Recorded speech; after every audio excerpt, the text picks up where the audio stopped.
Hey, everybody. Welcome to another episode of Zion 2.0. I'm your host, Colin Morris. Today, my guest is Jeremy Johnson. Jeremy, how's it going, man? Pretty good, Colin. Thanks for having me on the show. Fun to be in the live stream. Absolutely. Yeah, I had reached out to you sometime. When was that? Like last year when we had that first conversation? Yeah, it was early on, man. I had just launched my book. I think it was like last spring. Yeah, and I had Um, just started this podcast too, and was I just had really no idea what I was doing, and I was just trying to connect with as many different people as possible. And what I ended up doing was collecting way too many interviews to publish. And I just got overwhelmed. I was like, I need to create a better system for this. uh-huh. Yeah. So the Well, conversation that we had, I never actually published. So this yeah. is so I'm glad we're able to do this again. Same, but I feel like I know you better now from this year. Totally. Just like seeing your journey and the conversations and the questions that were emerging from these conversations, I kind of get a better sense of what you're exploring on your Yeah. podcast. So Yeah. it's more Likewise. for So you started your mutations podcast, right? How long ago was that? Yeah, so yeah, Mutations has been around about, let's say, like a year and a half. It's Okay. been kind of like a slow brewing thing where a conversation will come up and I'll record it and then I'll edit it and then maybe a month will go by and then I'll put it out there. So it's definitely not on the front burner. It's Yeah. kind of just sort of simmering on the back burner a little bit, but I'm hoping to pick it up more this year Yeah. because there's a few conversations I would really like to host there.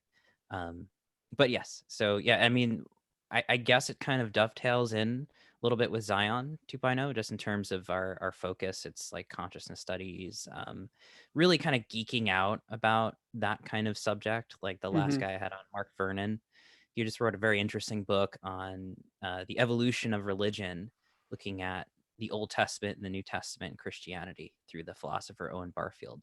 So we geeked out about that. We geeked out about how Gepser is connected to that. And Mm. we're probably going to have a trialogue with Becca Tarnas as well, talking about Tolkien. Um, Oh, Tolkien cool. and Barfield knew each other. So geeky conversations like that, consciousness and culture. Yeah. Awesome. Mhm. And you're teaching a course right now. This is a new course Yeah. that's based on or Gebser's kind of like Mhm. the focal point. Pretty much. It's yeah, I just launched it yesterday, and it's basically an in-depth course where we read through Gepser's primary text, The Ever-Present Origin. It's just like brick of a book. It's a tome, and it's Mhm. it's it's very much written in the style of like a Heidegger. It's a German. He's a German thinker, very mystical, but just very difficult and dense to parse. So Mhm. I get requests all the time, like, can you do a Gepser course? I would love just like a line by line read of some of his passages. So basically, that's what it is. It's sort of a deep dive into Gepser's work for Mm. folks. And for those who don't know, like Gepser's kind of situated in the integral movement, the integral theory world, as sort of one of the influences of Ken Wilber's work. Yeah, But what I'm kind of doing, the way that I knew him before was like a footnote in Ken Wilber's books. Like I'd never yeah, actually read his source material. what I'm doing is sort of trying to correct that to some degree, right? Because Yeah. like I think Cool. as a thinker in his own right, he's really interesting, and in some ways, a lot of what he was writing about is just sort of speaking to our time with like cultural Uh-huh. fragmentation and the meaning crisis and the words that have become popular today for describing what's going on right now. He was talking about like in the 40s. So Oh, I kind wow. of want to like the class is sort of in my books and writing about it is sort of asking that question, like, well, why is he relevant? Like, what insights does he have that speak true to us today, even though they were written in like 1949? What was he seeing in culture? Yeah. So we're hosting a course on Nura about that too. Um, What so when you say you're trying to correct it, I'm curious, like what are some of the things that are like oh most man, present in terms of yeah, that? yeah. Well, I feel like so being nice in the integral community, I'm just gonna say that for the most part, he's sort of used to talk about how in integral theory there's these sort of developmental lines of consciousness and psychosocial spiritual levels of development. Wilbur borrows from Gebser some of his terminology, the archaic, magic, mythic, mental. You Mhm. may have heard that before. Even the term integral itself. And Gebser uses them in wildly different ways, and he's not a developmentalist. So the abstracting of these different stages, which he calls structures, into kind of like, okay, 10,000 BC, we were at this stage, and then modernity hit, and so we reached that stage. Gebser kind of gets you under the skin with that and kind of goes, well, what did it feel like to become modern? Like, what does that actually mean with like being an embodied person, right? Like, how is that reflected in art? How is that reflected in phenomenology in terms of Mhm. like, how do I process being a person in the world? What does space feel like? What does time feel like? And so he's a very grounded philosopher in that sense. He's always kind of looking at those sort of questions. So that's what drew me to him to begin with. Like, I was reading Wilbur, and then I was just like, Kepler's really kind of doing this in a different way, sort of not the 1,000 mile high view, but sort of getting in the ground and with the Nice. lived experience. So yes, so that's why I'm kind of bringing this in, because I feel like, and this is something that the integral community talks about a lot, is just like kind of needing more groundedness, kind of needing to get out of like meta theorizing, just theorizing about Yeah. meta theory, Yeah. um, Well, and one thing I noticed about certain integral communities is that, I mean, it definitely attracts a certain personality type, yeah, and yeah. it can even be a relatively homogenous personality type. It Mhm, it's like there's a big overlap with people that are studying some form of American Buddhism, um, people that, I mean, love maps, love models. So some like pretty heady intellectual types, I uh-huh. would say. And I'm totally on the same page as you with the embodiment stuff. I'm geeking out about that right now. Oh, I know. I've been appreciating your Twitter dances. That's awesome, man. I think you're the only Thanks. one in our kind of constellation of podcasters that's just like, all right, I'm gonna show up, just do a video and start dancing and talking about stuff.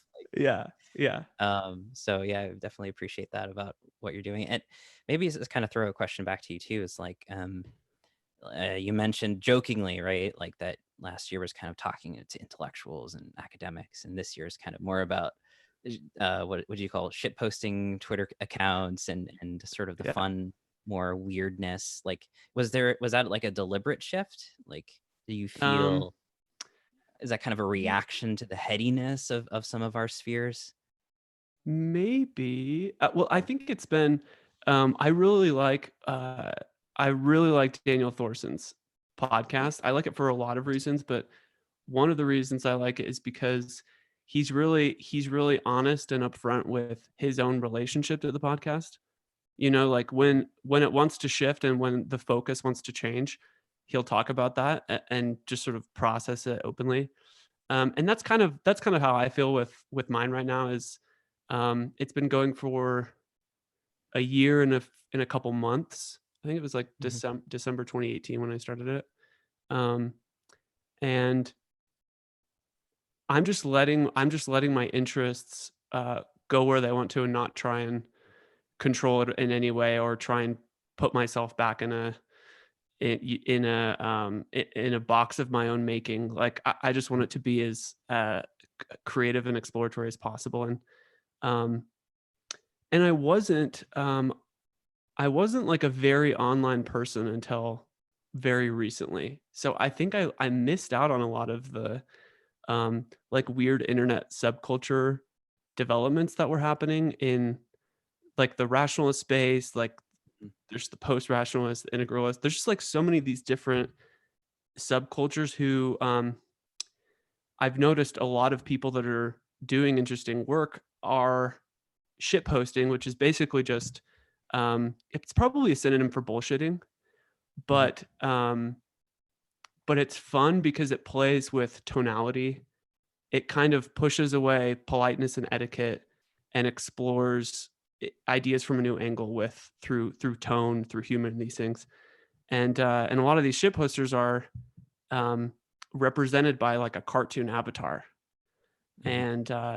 And I was like, so what would it be like? What would it be like to just start talking to some of these people? And those conversations have been so fun. I've been loving it. Mhm. Yeah. Yeah, I mean, there's something interesting about whether you're deliberately doing that, whether you're consciously kind of going online with a cartoon avatar, and you have a kind of a concept or an ideal in mind, or if you're just sort of doing it. But um, the idea and the concept and the performance in the digital age seems to be so much more mercurial, right? Like Yeah. I could have like a professional picture of myself. I think I do. I should change it. I have a professional picture of myself or just like a nice one, and I'm an author. But like, yeah, sometimes it feels like, man, I kind of wish I could just go do that. I mean, there's nothing stopping me from just Uh-huh. creating a different account and having fun with that kind of virtual space. You're right, because I think that I feel like it used to be more common for more folks to be anonymous online, Mhm. and now we've kind of moved away from that. And there's good reasons for that, but I think we're also missing this sort of interesting experimental play space of ideas and identity. Yeah. Um, but yeah, so How very how do you think interesting. about your own how do you think about your own identity online? Oh, well, I've been kind of playing with this because like last year, obviously I came out with my first book. And I noticed a shift in the way like I'm received by certain people by having a book.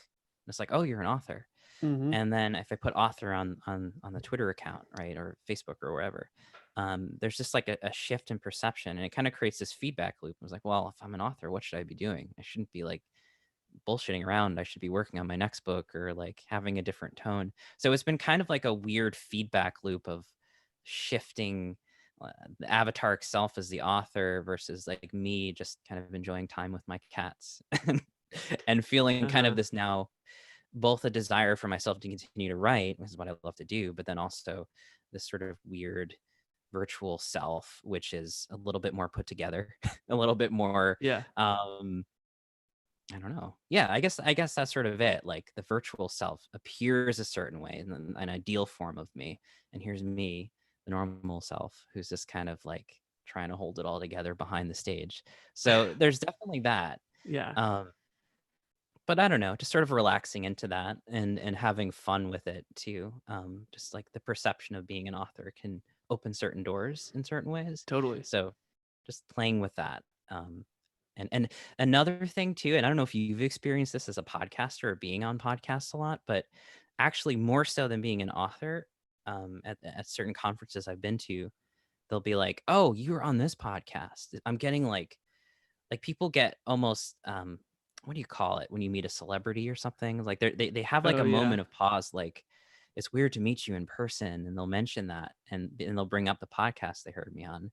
Um, and that's been specifically through podcasting. I don't know about you, but it's this Yeah. weird kind of I don't know. Yeah. I don't know if it's like actually celebrity or it's something else, but there's this weird perception of you as a podcaster or somebody who's been on podcasts and is like part of this Hmm. cultural conversation.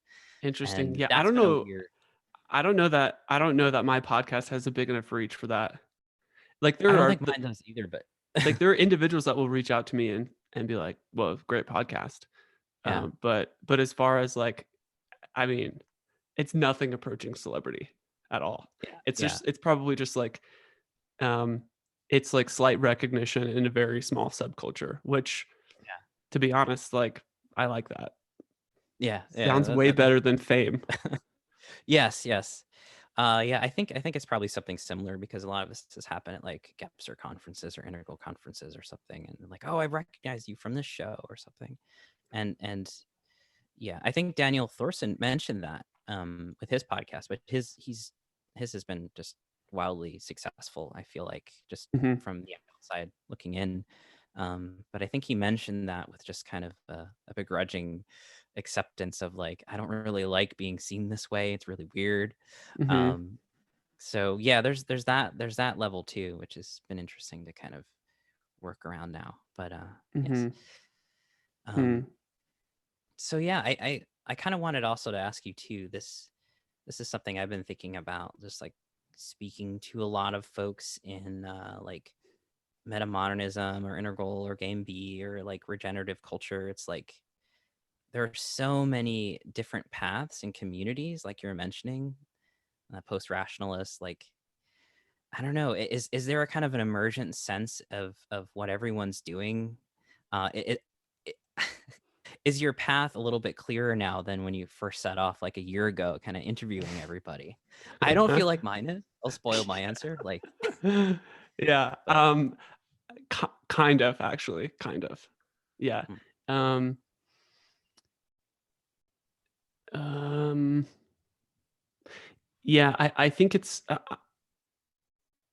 I think going through that the first year, um, playing with all these different ideas, and just kind of like trying different things on was really great for me. And then now I've also been reminded like what my real sort of gifts are and how I want to express them, and it really is through movement, uh, and so it's been a relief to be able to like kind of double click on that and zero in on this what feels like there's so much to explore with the body and with movement. I'm designing a course right now that's for the target demo is basically like highly productive disembodied people who mm, want to learn how to process and digest emotion through movement first.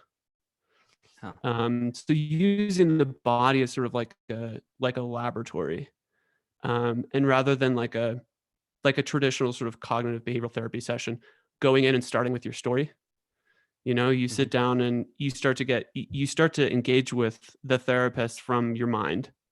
And if the therapist is skillful, they'll help you look at whatever stories you're telling from different angles. But the cool thing about this movement work is like the stories can come after you actually start paying attention to different parts of your body first rather than leading with a story. It's just using it as information. And so mhm, um yeah, so it just seems like there are all these interesting avenues to move in with movement work, mhm, and the idea of creating and developing mastery over the body is also really appealing to me right now. mhm, Like I'm based in Boulder, Colorado, and I'm starting to train at the it's called the Boulder Movement Collective, and they're the people that started the school are disciples of Ido Portal, who is like this brilliant movement synthesizer, and yeah, um, developing mastery over the body and being able to communicate and teach, uh, mm, various techniques, but also, I have no idea how to teach technical movement skill. Like, it all feels very intuitive, so the part that I'm interested in learning how to do is how to communicate these things and, uh, be effective sort of transmitter of different movement skills. yeah. Yeah, that's kinda where my head's at these days in my heart. That's great. I mean, that's a good answer to the question because like spending a lot of time because I'm working on an essay which is mostly done, and if Adam Robert is listening, I apologize. It's on its way. But for the side view and the side Uh-huh. view and it's kind of looking, this is on my mind because I've been looking at all of these different communities, and there's just game beam, metamodernism, developmental modern metamodernism, right? The Nordic school. There's um, Brent Cooper's calling it the emergencia, right? There's Mhm. complexity, there's systems theory, there's the integral movement, there's what I'm doing with Gepser, and there's so much, and I love it too, right? I like listening to these conversations, but there's just so much discussion, and there's so many different sort of maps and models, and each kind of sub community is using its own kind of meta systemic reflection of the cultural crisis. And you can go and you listen to John Vervaeke, and he's doing his own kind of thing too, right? So it's like there's a lot of kind of head swimming, Mhm. and interesting that your response has been to kind of go like, cool, but let's integrate this into our lived um, personhood, right? Mhm. Our embodied experience. And I bring that up too because I know Adam does quite a lot of research with that as well, with ascesis, Mhm. um, sort of how philosophy is really a kind of an embodied contemplative practice, which is also kind of a physical practice. Um, Mhm. And I've found myself actually kind of taking more walks and wanting to get back into exercising. And I used to practice martial arts, so that's why I'm making a little Oh, connection. cool. Um, really into Jeet Kune Do in like late high school, early college years, and I took a couple of different went to a couple of different schools, learning different things. But I loved being in my body and also philosophizing. And over my 20s into my 30s, I'm kind of feeling this pull to kind of the way to integrate all of that really interesting cerebral conversation is to kind of get on the mat again, and just even like when I'm writing an essay, it's like I need to go for a walk. Like Mhm. I can't think about it, and I won't think about it on the walk. I'll just go for that walk, and I'll walk through the city, and there'll just be that wave of perception and people walking by and sounds and smells, and my body kind of pushing itself through this space. And then ideas will start to come up. Mhm. So yeah, I think there's something to be said about finding a way to concretize this in lived life, because so much of this can exist online, and that's great. It's fantastic, and that's why we're talking. It's how we're talking, Mhm. to have these kind of communities. But I think I'm in alignment with a lot of the pull and direction by some of the folks, including you, talking about kind of coming back down to earth. Mhm. Um, Bruno Latour, he's one of my favorite social philosophers, who has a small little book from a few years ago called Down to Earth. Mhm. And it's a very philosophical book, but the whole point of it is really that, our modes of perception and our shared sense of a world needs to be very grounded again. And so much of the trajectory of our culture in Western culture has been kind of an escape velocity into the stratosphere, into the concept of the globe, into the concept of globalization, and not into the kind of lived reality of. I'm making the distinction between globalization and planetization, because I feel like Mhm. it's a Teilhard term, planetization. Yeah, But what's I feel like can you talk more about that distinction? mhm. So globalization is sort of it's the impulse to kind of have a totalizing view or ideal or principle that you're trying to allow the world to conform by. So, utopia building, neoliberal capitalism of infinite growth. There's this kind of principle that doesn't really work in reality, that creates certain tensions, Mhm. unsustainabilities, in like the material lives of everyday people. And we've been very good at creating these abstractions, and we've been very good at sort of mobilizing the world towards these ideals. Um, and so Latour is sort of saying like that is the kind of trajectory of the past 400 or 500 years, globalization. And he's saying we can't, whatever comes after this crisis, isn't more of that same thing. There has to be another way to consider us as, in my words, right, a planetary community or civilization. It has to have different kind of underlying principles and values. Mhm. Um, and so that's why I'm calling it planetization, which is a Teilhardian term. And I don't know if you've dug into Teilhard at all, but man, Mhm. he is a Yeah, he's a fantastic, trip. I love that guy. yeah, phenomenon of man, or even some of his more mystical writings. But um, it's this kind of this visionary image of the world kind of evolving and intensifying in consciousness and culture and complexity and all that stuff. But for me, it's like the only way to really do that is to come back down to earth, is to kind of give up the head trip of modernization, you know. Um, and I really like Ursula K. Le Guin's work in this regard too. She has a fantastic essay, appropriately, in a Verso Books edition of Utopia by Thomas More. And Mm. she basically says, we've done enough going forward. We've done enough with progress. Modernity and utopia has always had this ambiguous side to it, and that we Mhm. kind of paint over lived reality. So how do we find another way to create the future, right?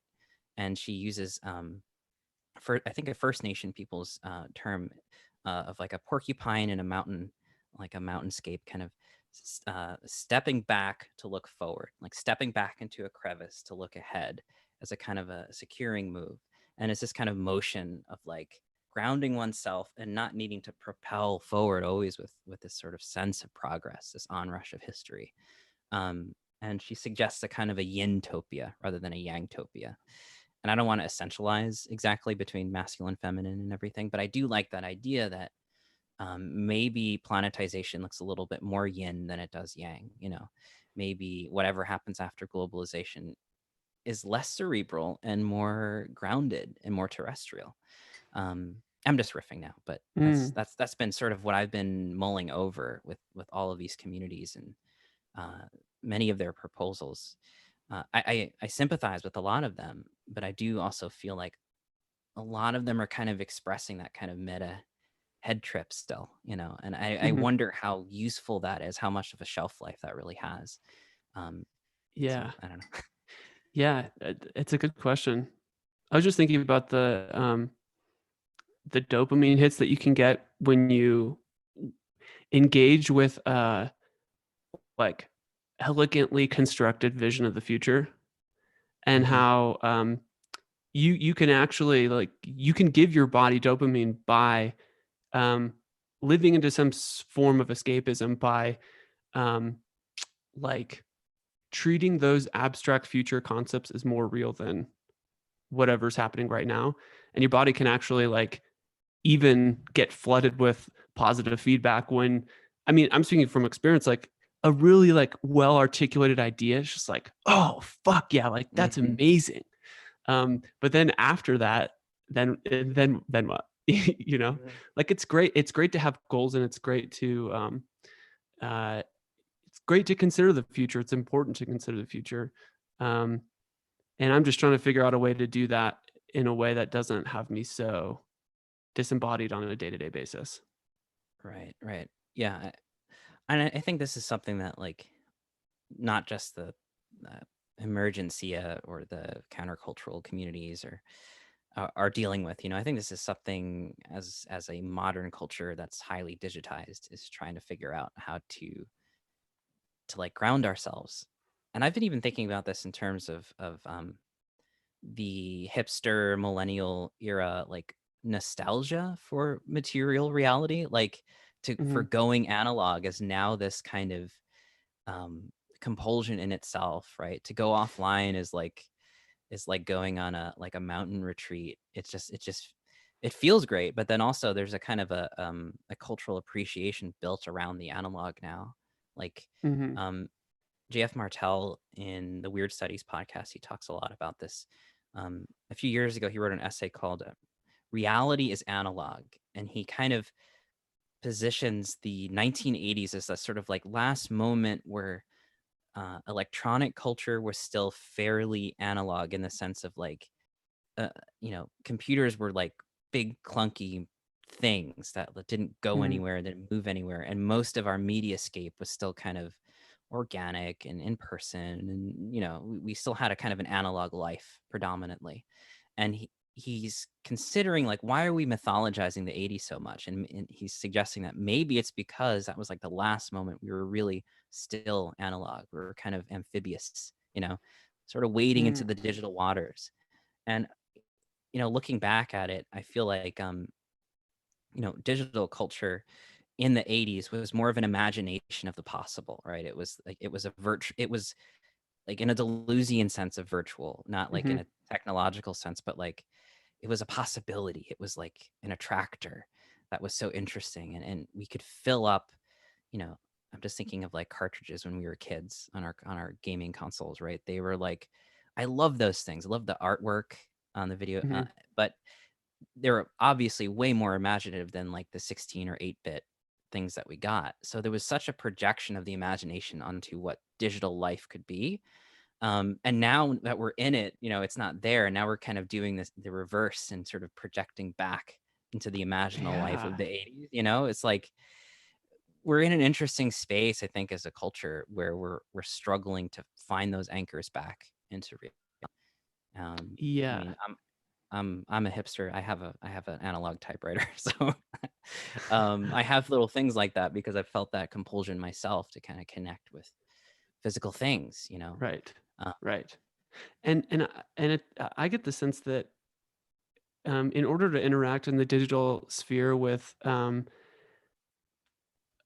a way that feels, I don't know, in a way that feels, like, meaningful and, uh, beneficial to you, like, the time you spend in the digital sphere, uh the potential net benefits you can get from that, I think it takes a lot of skill to create that kind of, um, what's the word I'm looking for?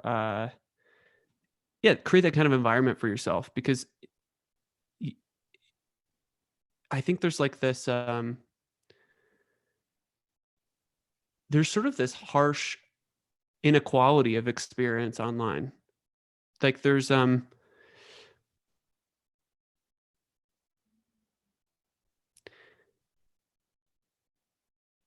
like the more sort of traditional media gatekeepers maybe aren't as powerful, but I think there are more gatekeepers for more subcultures now. Like, there Mm, are people that have figured out how to skillfully communicate online, get their content out there. Maybe they've built a business online, so they're actually generating revenue from this digital sphere. And then there's huge swaths of people that are, uh, it's like, like 40 Instagram followers. They're like putting out mediocre content and they're wondering like why they feel so resentful. mhm, mhm. So there's Yeah, no, like the experiences are very different just depending on how sort of primed you are for the uncertainty of this moment and how skillful you are in navigating it too. yeah, and that's it's kind of the downside of that. Like I was just reading this Douglas Rushkoff Mhm. article on Medium, and he was talking about this in that digital environments, and it's mainly because of the economic models we're deliberately you know invading these digital spaces with, but in some sense they've kind of made us all into micro entrepreneurs Mhm. where you need to take on a kind of competitive oppositional, you don't have to, but it's encouraged, it's very easy to fall into that, where like you need to become an entrepreneur in order to kind of succeed and flourish in the digital space. And so there's this kind of competitive marketplace of different media hubs and different Instagram accounts, and how Mhm. successful is your mailing list, and how well are you micro targeting your mailing list segments, and that kind of thing. And it's sort of this, it's sort of a, with Rushkoff's work, I really appreciate it because he's always kind of saying like, do we need to make the internet this way? Like the Mhm. internet used to be this sort of wild west utopian space of all these possibilities, and it's sort of been ensnared by certain economic ideologies in a very real material way. Mhm. And some of the problem with the culture wars and hyper fragmentation, and what we're talking about with like needing that media savviness, needing that kind of capitalistic entrepreneurialism in order to flourish here, like you know those things are a major influence on producing the culture that we have today. And you're right, though. I mean, like I like to think I'm kind of moderately successful in navigating that, but there are many times where I feel like I don't really want to be doing this whole like self promotional thing. Like Totally. Yeah. there are some spaces though. Like I think on the other side of curation, like you're saying, I've really tried to curate my Twitter list to be a great space for interesting conversations. And I do think our mutual overlapping network is it's just a great environment for Mhm. learning and communication and idea spreading. So there's that. There are positives that seem to be a little bit more horizontal and less Yeah. competitive. Um, and I know in my first podcast I had Matt Segal on, and Matt, he's a professor at CIS. And but back in the day, we were both just YouTubers, like in 2009, 2008, Mm. and YouTube was like not even bought by Google yet. And the kind of quality of conversations we had there kind of reminds me of like Twitter in its best moments now, or like Mhm. we would have these, you couldn't have longer than a 10-minute video blog. That was the cutoff. So we would have these like long back and forths where somebody would upload just like in their dorm room. For me, it was my dorm room. Um, I don't know. I'm reading Alan Watts. I'm going to talk about this great Alan Watts book and what I love about it. And then somebody will reply, and they'll just be like a chain of video replies. And we would have a whole community like that. That And sounds amazing. it was beautiful. Like just thinking back, like we didn't even realize what we had. Um, and now I feel like if you wanted to start on YouTube, you would need to like set up a studio at home. You would need to have like a whole marketing strategy for like building Mhm. followers and finding people to actually engage with. I mean, it's a completely different environment. You really need to Mhm. kind of go in very business savvy. Yeah. Um, and back then, I mean, you could have, but I mean, it was just so casual and Mhm. human, very human centered. Um, and so, yeah, I think the technological design of our media environments is not enough. Like we have to think about the economic influence of those social spaces that we're building with networks, like and how Mm. much the economic incentives will start to drive the social spaces and impact them and maybe Mm. take away what was good about them. Um, but anyway, yeah, I'm just thinking about that so much today. Like where are those spaces? Do we have them anymore? And I think we do, little glimmers. I think Yeah. podcasts are in a way like a return to that. um this like I will listen, I'll be able to find podcast small podcasts like myself, and develop connections with these folks, and they're not big publishers, they don't have a million listeners, but I kind of like that. I like our kind of Mhm. shared media space where it is much more horizontal and human in Yeah. conversation. Yeah, definitely. Yeah, I've had a really amazing experience of I didn't treat it this way, but it sort of became the content I was putting out there became sort of a like a resume or like a calling card of some kind, and I've gotten like paid gigs from it. People reaching out and like wanting to collaborate on a small thing, and that's cool. Like I didn't imagine that as like as being a possibility because I was sort of um using the limited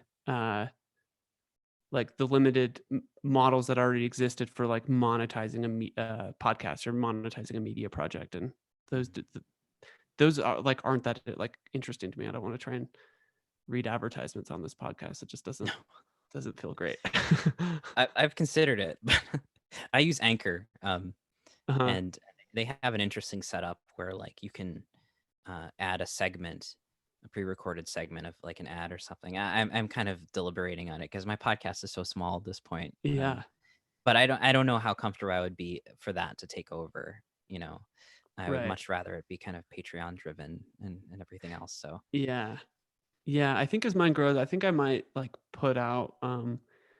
just put out polls and see like what people would be interested in putting up mm, with. Like if putting up with ads is palatable, or if putting some content behind a paywall is palatable. Just like um because I am getting to this point where I'm like, okay, I like it's becoming more and more work and taking away from real money making opportunities that I genuinely need to be spending time in. mhm, So it'd be nice to have some financial compensation for this work, because I mhm. mean, fucking running a podcast, it's a lot of work. Yeah. This live stream thing is great because it just goes onto YouTube, and I don't have to worry about editing, which I Mhm. like. Um, but yeah, there's a lot. There's so much that happens, and there's definitely a culture of like people just sort of expect most content to be free. It's Mhm. just the way it is. Yeah, exactly. Yeah, I know because I've recorded a few and I need to get around to editing some episodes, but it is a full-time job. I mean, just learning the software, paying for the software, spending hours editing, getting competent enough to kind of speed it up, but it still takes a lot of time. And if you're Mhm. doing this on a week-to-week basis, I mean, gosh, that's a lot of material to sort through and edit. Um, yeah, I like live streams too. I mean, Joe Rogan has been probably the prime example of what you can do with just. He used to do those live streams, but they're still kind of uncut, and Mhm. that's pretty cool. But he's Joe Rogan, so I don't know if like everybody would listen to anyone's live stream like that. It's really got to Mhm. be at a certain caliber. But I think you've been doing a great job. I enjoyed the Charles Eisenstein chat. Oh, You thanks. did. That was quite good. Yeah, Thanks. yeah, that was. I like Eisenstein's work just because of how he's sort of talking about a lot of these heady ideas, but in a very accessible way. Just sort of like, oh, how does one live their life with complexity? Uh, and I have a little bit of background with him because he taught at Goddard College, where I went for my master's, and I Oh. almost did a private study with him for a semester. He was almost an advisor, but he actually left the college at that point. So, um, but yeah, I've admired his ability to translate so many of these ideas in like really accessible cultural like analogs and metaphors and myths. Totally. Um, mhm, Yeah. Yeah, he's got that sort of new age spiritual aesthetic, but it doesn't feel like ungrounded and too wooey mhm, to mhm. me. It's like, Yeah, oh, yeah, no, this guy clearly has a big heart. He's clearly very smart, and he's clearly grappling with questions that are really, really alive and important to him. mhm, There's an energetic quality that I think he is able to show up in, which is nice. mm, yeah, yeah. We're doing some. So it's an upcoming project, but I'm working to launch a magazine called Liminal. It's going to be a digital magazine, kind of a spiritual successor to Reality Sandwich, who I worked for a number of years ago. And yeah, I think there's something to be said for that particular hub of intersecting communities between the New Age and Burning Man culture and festival culture, and then consciousness culture.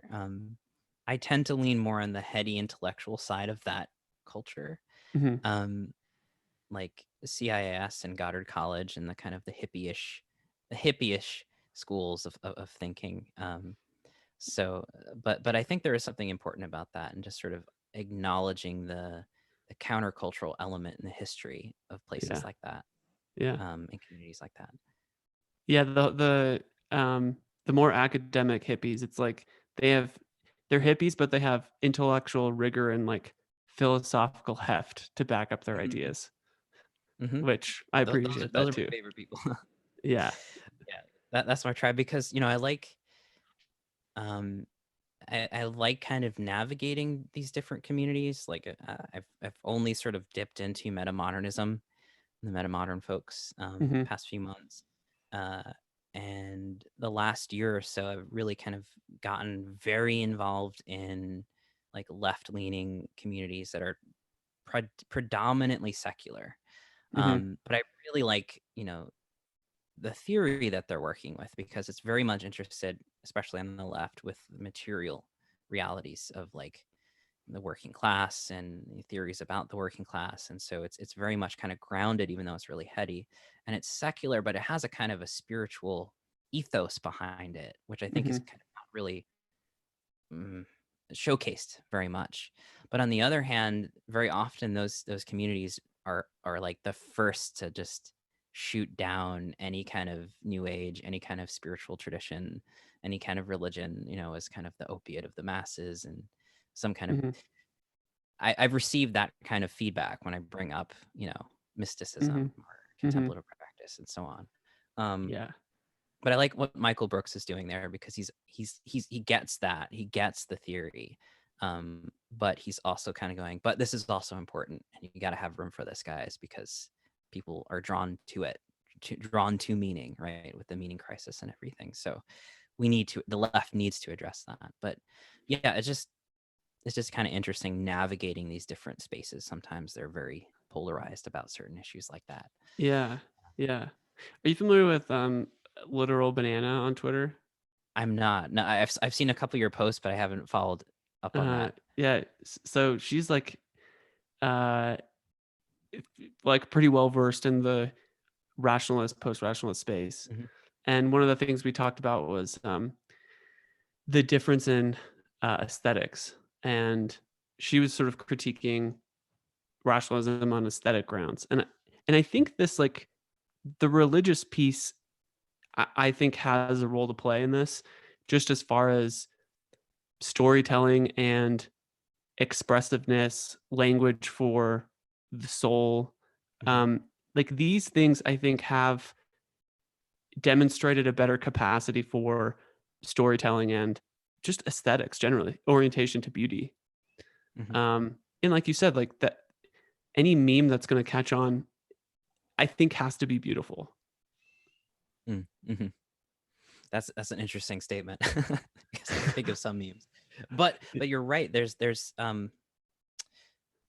okay. There I don't know how to exactly verbalize it, but yes, there's a kind of a language of aesthetics, and there's different constellations of meaning that even like a single meme seems to be expressing so many different layers, Yeah. and it's hard to verbalize it, and yet it's very clearly communicated when you share it. Like, I was just talking to my wife about this, like Pepe.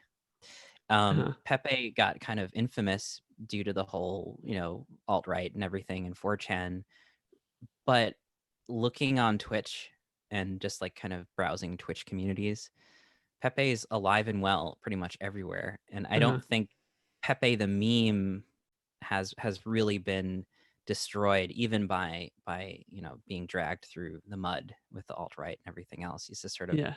continued to evolve and become different versions and variations of Pepe.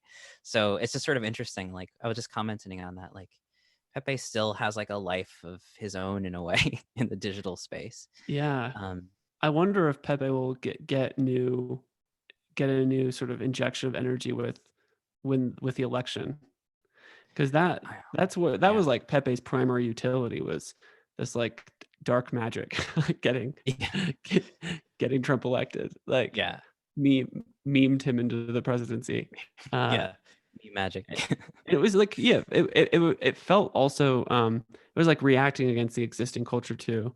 And Mhm. so um I think maybe it might be, like you said, it's alive and well and doing its own thing, but I think the power also comes in that sort of reactiveness. It's like alchemy. Mm. Mhm. It's engaging with something in the mainstream culture and transforming it into something else. It makes me think of how much McLuhan is relevant today with how much the meme space is a kind of iconographic language. It's no longer needing uh, alphabetic language to communicate a lot of meaning, right? And we all, as millennials and younger, are able to just kind of swim in memes and Mhm, gifs and those kinds of things. And then aesthetic too. Like, speaking of, we were mentioning nostalgia earlier, and I think vaporwave and sort of like 90s nostalgia wave, just sort of like mhm, the glitch art of a digital screen and the kind of glitchiness of a VHS tape have become aesthetics in themselves, kind of mhm, alluding to this sort of lost time period, but also bringing it back. I don't know. It's just so interesting. It's just so mhm, interesting that we kind of swim in that language now. Um, and to some degree, I think, well, we were talking about beauty, right? And like the mhm, need for beauty and aesthetics today. Um, some folks like recoil with that, and I've seen that online a little bit. Like, no, only the fascists talk about beauty and aestheticism. And it's like, well, true. Historically, they did talk about a return to beauty, but I don't think we mean that when we're talking about Pepe and memes. It's not the same kind of beauty. right. Um, so it's sort of an interesting difference there. But yeah. Yeah, I mean, yeah, I don't think we're talking about beauty either, but there is like aesthetic congruence. It's like the frog sort of presents itself, and then people have basically there's an invitation to iterate on that existing form. So there is kind Hmm. of like a creative, this like trickster energy aesthetic that's able to be expressed. Hmm. Like Yeah, and there's people create their own Pepe memes depend like based on a new sort of emergent context online, like mhm. you know, responding to like a Hillary Clinton tweet or something, and then suddenly there are all these new Pepes that emerge. Yeah. I'm just thinking of like again, on Twitch, so many different channels have their own like little emojis, and they'll Hmm. have their own kind of local ecology version of their Pepe for that particular Twitch celebrity and something they did that's now like a certain type of Pepe. Hmm. And but it's so interesting seeing kind of collective responses, because you'll just see, and especially with popular Twitch channels, you'll just see like a flood of Pepes from like 20, 30 different people all kind of like thinking the same thing, and that sort of blinks on the chat and then it moves to something else. Yeah, man, it's a strange new world we're in, with collective intelligence and that kind of Yeah, more collective participatory style of communication. It's Uh-huh. I think we're still trying to unpack what that really means to live in a culture where that's become a more dominant communication form and environment. Yeah. Um, we're kind of still living in, ironically, in the analog world with our economic and legal system in terms of and our political systems. It's like, Mhm.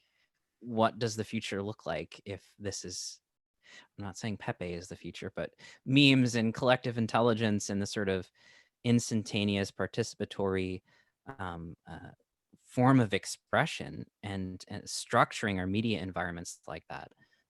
I think we're only seeing the beginning of it, right? This is the tip of the Mhm. iceberg, which is Yeah. scary, but also kind of wondrous in another sense. Like it's Yeah. almost hard to understand what the future could be because of all these Yeah. changes. Um, So I thought of a question. If you yeah. were to design a an analog Gebser course, and it was going to be a group of in-person people, maybe for like a weekend, um, how might you design that differently than the current sort of online version? Yeah, that's a great question. I've been asked to I've been asked if I'm going to host a retreat or something. This Mhm. happens in integral circles a lot. It's like, okay, you're an author, you're in the lecture circuit. When's When your is your retreat? Right? When is yeah. your like weekend doing like a deep dive cohort thing? Like Yeah. I'm still trying to put that together. But But um you're interested in doing something like that. yeah, I think it would Cool. be way more intensive in terms of like I would love to use acoustic spaces, especially because Gebser talks about the magical structure of consciousness. And even though his language in his books is very descriptive, um, it would still benefit participants to be in a physical space to work more with their senses. I can only tell them, like, okay, if the magical structure is associated with the ear and hearing, and he talks about the etymology of belonging and hearing, and in German, it's Hören means to hear, and Gehören means to belong. So there's this kind of participatory acoustic space that he invokes in the cave, right, in the kind of Paleolithic cave, and he talks about the significance of that. I would love to create some kind of experience where sound and acoustics in the darkness, right, Oh my um, god, dude. becomes like the Yes. kind of, you just sit in that for like an hour, or maybe there's music, maybe we have a discussion, but just use the enclosure of a room to kind of engage in that mode of perception, of hearing, right? And McLuhan talks about how he called it in a similar sense, like oral cultures and oral communities being very acoustic and auditory, the ear as being the primary organ. And just sort of like being in that space is such a better way to ask people like, well, what does thinking look like to you if you're predominantly using hearing? Are things, you know, when you can't kind of divide up sound when you're in an environment very easily. You might be able to on a computer where you're kind of taking the tracks and lining them all up. But if you're in a space, all the whole room, all the sounds of the room kind of come together in a kind of holistic interwovenness. And so what does thinking look like if you are just living that day to day? And just being able to ask those questions when participants or students are in a room like that, right? Um, so that would be one example. Mm. And but then like going through the day, that sort of diurnalness of the bright day and the middle of the night, and kind of feeling the transition in the senses between like our middle of the night self and middle of the day self, and Mhm. that's sort of the mythical polarity. So there's so many, there could be, it would be really fun. I think it would be really Mm. fun because the whole idea with Gepser is that like the structures aren't kind of like a they're not predominantly linear. They're kind of just dimensions of the whole human being that are sort of emphasized during a certain point of history, um, and kind of maybe become overemphasized. Like for moderns, it's very much being awake and being using the eye as the organ of perception, perspectival Mhm. subject object space. Um, so even when we talk about abstraction, and I think this is important, and maybe an in-person environment would be good for that. Like when we talk about mental abstraction and spatial thinking and meta thinking, um, it starts in the body. It starts with a certain way of embodying our consciousness in space, of relying on the eye as the primary organ of perception, relying on the Mhm. mind, the waking mind, to measure space. That's a certain kind of embodied attitude that we take. It's not Mhm. just a cerebral. To be cerebral is a certain way to embody the body, right? Like, and once Mhm. you can get that, I feel like it doesn't need to be a fixation as much anymore. You can kind of loosen Yeah. it, you know? Nice. And you don't need to like shit on it either. It's like, yeah, it's okay Yeah, to be cerebral. It's like that's a form of embodiment. It's just that definitely. we don't really recognize it as that. Um, and that's sort of like Gebster's insight. Like, it's Yeah. okay to be modern, but we just need to kind of see how our sense making produced that, right? And how it kind of creates that. And when you Right. do that, you lose you lose the fixation on it and perhaps the pathology about it, because you have all of these other forms of sense making that make you up as a human being. So yeah, Becomes me more of a personally, choice. hmm more of a choice, more of like I don't know, like a varied color palette you can work with all of a sudden. Yeah. Like, or an instrument that you can play with many different notes. Is sort of like the wholeness of your being begins to become flexible again. And Mhm.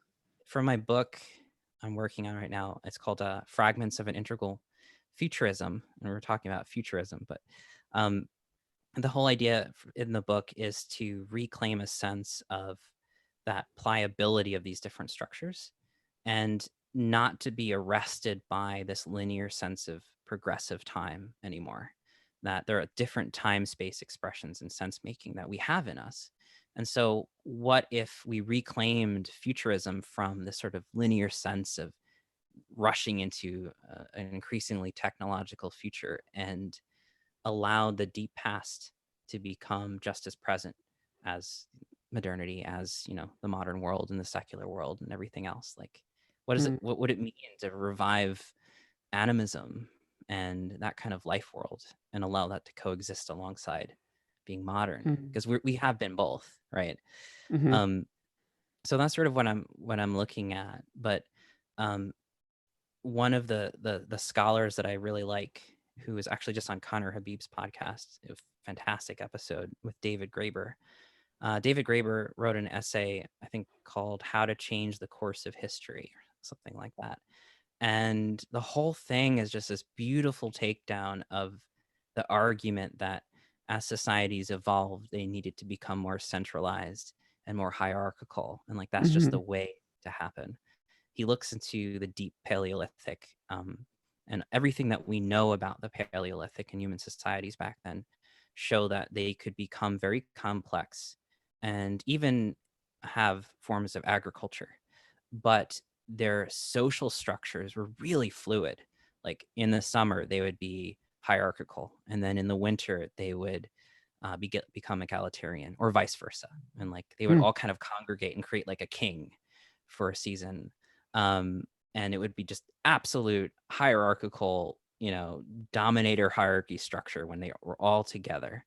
And then when they went off into bands, they become egalitarian. But then also they found evidence of the reverse. So there was this kind of like, you can't really pin down how we organized our societies at the sort of outset of history. We were very mercurial. And I love this idea that like human beings are way more adaptable and pliable than we think we are, like in Mhm. terms of how we organize society. And so the point I'm making here is in a similar way to Gebser, we have all these dynamic expressions. It's just like the question is more of why did we get fixated on this one, the modern secular mental rational one that kind of spatializes everything, and is sort of partly responsible for the crisis that we're in. Why did we get stuck? If we're so dynamic, how do we get unstuck? Because we know it's possible. And sort of history kind of unlocks that possibility. And so futurism for me is like reintroducing that possibility, right? Like, can we Mm. be like our archaic selves, mercurial, like kind of just bringing in the magic or the mythic or the mental, or in whatever form is appropriate for the time that we're in, Mhm. um, and that, you know, it, it gives me some hope. It's not as like um, not as sort of a dour, I think, as some of the scholars have today in terms of like just looking at the future and kind of going, oh shit, everything's falling apart. It's like, yes, but maybe something is opening up out of that, you know. In that death, there's this new lease on human life and the sort of pluralism of the human being Mhm. and the Mhm. wholeness. But yeah. Yeah. Yeah, I mean, I can't pretend like I understand everything that's happening in the complexity space, especially the people that lobby for more of this, like, fractal localism. Hmm. But Hmm. that idea of, basically creating,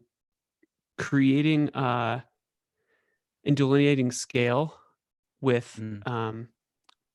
with whatever community you're a part of, and starting to experiment on these smaller scales, that to me is really inspiring. People that are homesteading, like the Hmm. bioregenerative folks, like all that space is really interesting and exciting to me because Yeah, I it think. because it allows you to like um, not just define your ability to be an autonomous sovereign agent in Mhm. one scale. And I think with the internet, if you aren't curating your feed, you can get stuck in the larger scale stories where you feel completely powerless and addicted to your scrolling. Mhm, mhm. Yeah, I like that idea that, well, again, there's a kind of a latent or incipient kind of cultural enactment that we're kind of orbiting here, which is this sort of local and global, this sort of digital and imminent kind of experimentation where like we're Mhm, finding the others online and we're using the internet for that positive sense, but then we're finding a way to kind of flip it and kind of create these micro communities, even if they're only digital at first, but sort of finding a way to enact them in person. Um, mhm, and it makes sense that like in a time where uh, so much of our like predominant paradigm is falling apart, just like economically, socially, environmentally, that like we're going to see a thousand different, you know, experimental communities that are all trying to like create new variations. um and I don't know, I'm not a biologist or anything, but I do like the idea of like punctuated equilibrium in that sense, mhm, this sort of this kind of creative leap that life takes during a period of duress and crisis. And here we are as a species kind of going through that, and now we're seeing this sort of kind of Cambrian explosion of different possibilities, all these different forms of system making and tinkering and so on. So it that is very exciting about today. mhm, That's the kind of the silver lining in the crisis is like the permission we now have to experiment, right? We mm, have permission, like there's no more bargaining with the end of this culture. Like we know it's transitioning. Now it's like, well, into what? I don't know. Let's figure it out. Let's go jump in and try something else. Um, so like yeah, and one of the things I was reading and preparing for the class yesterday was what something Gepser said about, you know, death gives us permission to live in a certain sense, like the death of something, and dying is this new life. And I think as a culture we're experiencing that. Some of us kind of lose hope, but I think a lot mhm, of us are kind of jumping to the task of like, okay, well, we're going to live well in the midst of this collapse, you know, and we're going to see what we can do. mm, Um, so I'm on board with that. You know, I don't think it's like I've listened to like Joe Brewer's work mhm, in regenerative culture. I think that's fantastic. I think we just need to start experimenting with different life ways, you know. And I know Joe is probably seen as more on the extreme end of like civilization is going to collapse, maybe species wide extinction, yeah, but he's still kind of promoting it. Let's learn how to work with our local bioregions and grow our own food and yeah, prepare. And I think it's that kind of proactive growing things, coming down into communities, finding different ways to structure them, experiment with them. Like that's really the way we need to be. That's the direction we need to be going, coming down yeah. to earth. You know, Yeah. again, that Latour metaphor that I love so much. I bring up all the time, so I apologize. No, I love it. um, I love it. That it's also I'm noticing that we're at the hour, so down to earth feels like a good place to close too. fantastic. Yeah. All right, Colin. Well, this was fun. I hope our Yeah. listeners enjoyed the freewheeling riff there. I don't know if it was too Yes. weird, but maybe we can come back and talk weirdness. Totally. At some Totally. Yeah, Always down to return to weirdness. awesome, All awesome. right. Have a good one, man. I'll talk to you later. Talk to you later. All right. Bye.